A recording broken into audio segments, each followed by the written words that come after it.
Hola, buscador de la verdad y seguidor del canal Virtus Veritas. La historia es realmente una ciencia. Hay personalidades específicas que crean ciertos eventos que están claramente alineados en el tiempo y la ubicación geográfica. Un hecho histórico siempre tiene un nombre, un lugar, una fecha y un motivo, pero la paradoja de la historia como ciencia radica en que si uno de sus componentes se cae, la ciencia se convierte en una cadena de consideraciones lógicas y conjeturas que descienden a supuestos, ¿no? La línea delgada donde la historia casi siempre se rompe son las fechas de ciertos eventos. Probablemente te sorprenderá saber que ninguno de todos los científicos, historiadores oficiales y alternativos no saben con exactitud en qué periodo de tiempo vivimos. Se está afirmando que vivimos en la era común o la era después de Cristo. ¿Hay alguna discrepancia con referencia al año del nacimiento de Cristo? Sí, señor, y más de 50 opiniones diferentes. Entonces, ¿a partir de qué fecha debemos contar la nueva era? Según los únicos datos y referencias de que disponemos y que en la mayoría de los casos son estrechamente relacionados con los monjes católicos y la religión, la era común supuestamente comienza desde el año exacto en el que supuestamente nació Jesucristo, ¿no? No sé si lo sabías, y lo que está afirmando Heinrich Philipp Dittli en la crónica de la Universidad de Moscú en el año 1754, en la pregunta número 42, ¿qué es la era común? Él está respondiendo que la era común de hecho fue inventada por Denisios Malago, quien a principios del siglo VI, es decir, 600 años después del comienzo de la era común o la era después de Cristo, inventó esta era y razonó que los cristianos católicos, en honor a su Salvador, tienen que comenzar a contar sus años desde la venida del Mesías. ¿Lo hayas pillado? Bien, según los datos oficiales, la primera edad comienza con la creación del mundo y termina con el diluvio y contiene 1657 años. La segunda edad comienza desde el final del diluvio y termina con Abraham en 2083 desde la creación del mundo y contiene 426 años. La tercera edad comienza desde Abraham y continúa hasta la liberación de los israelitas, entre comillas, de la esclavitud egipcia en 2513 desde la creación del mundo, que de hecho nunca tuvo lugar, y esta edad contiene 430 años. El siglo IV comienza con la salida de los israelitas de Egipto, que en realidad no tuvo lugar, y termina con Salomón, o sea, cuando el templo ya estaba completamente terminado en el año 3000 desde la creación del mundo y contiene 487 años.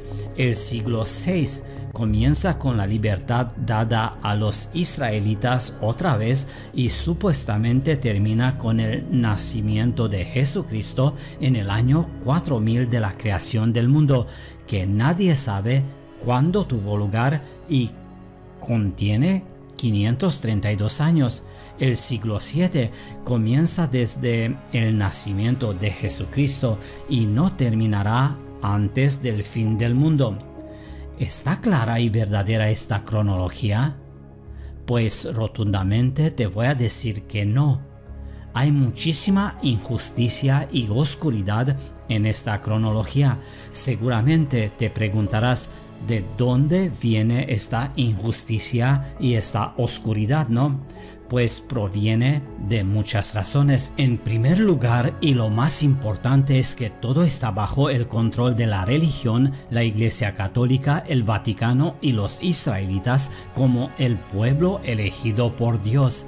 Segundo, la excesiva diferencia de cronología entre la Biblia de los 70 traductores o la Septuaginta y la Biblia llamada Vulgata, que provoca tanta confusión que no sabemos cómo evitar esta confusión.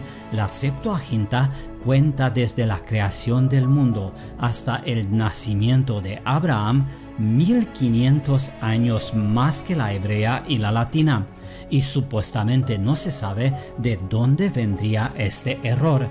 Aquí nos tenemos que parar un poco para entender qué es de hecho la Biblia de los 70 traductores llamada la Septuaginta, o la traducción de los 70 intérpretes del latín Interpretatio Septuaginta Seniorum, traducción de los 70 ancianos.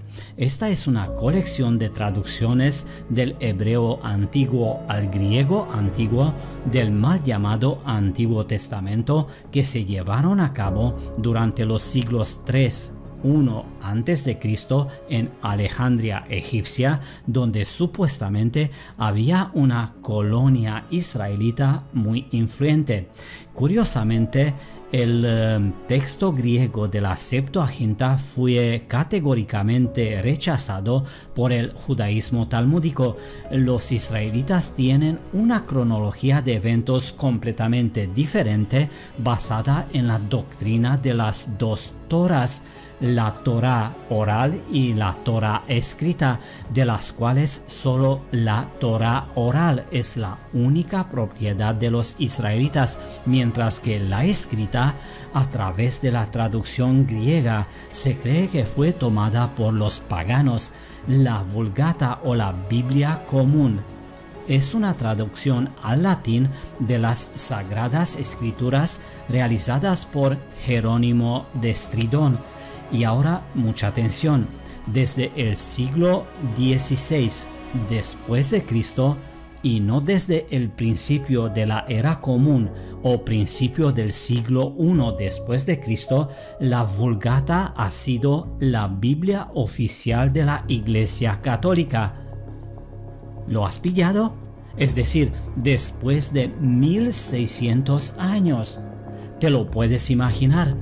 Bueno, se cree que debido a la gran cantidad de manuscritos inconsistentes de la Biblia, el Papa Damasio I, en la década de 380 después de Cristo, ordenó que se pusiera en orden la traducción latina, y el proceso duró 1300 años. ¿En serio? ¿Estás bromeando? Pero hay más. Damasio I confió esta tarea a Sofronio Eusebio Jerónimo. Jerónimo supuestamente hablaba griego y hebreo antiguo con fluidez, ¿no? Pero de los textos del Antiguo Testamento tradujo solo unos pocos, editó algunos y el resto simplemente se lo transfirió a la Vulgata desde la antigua versión latina, por supuesto. Es decir, se hizo un trabajo que no valía un carajo, y de hecho se redujo al traslado de la cronología judía a la Biblia Vaticana o Vulgata, o común como se suele conocer.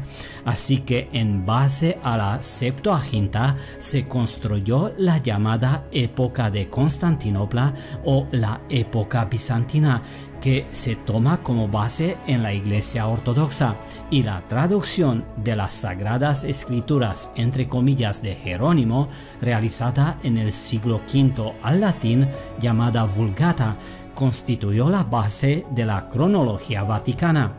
La Roma católica decidió alejarse de los principios cristianos generales, hizo una traducción conveniente para sí misma, coordinándola con las tradiciones israelitas.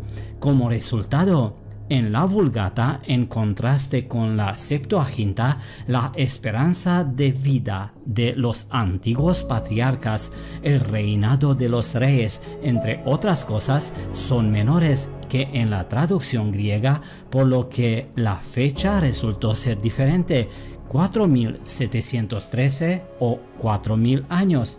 Creo que hayas entendido y puedes comprender la naturaleza delirante de la situación actual con respecto a la verdad del cálculo y la cronología.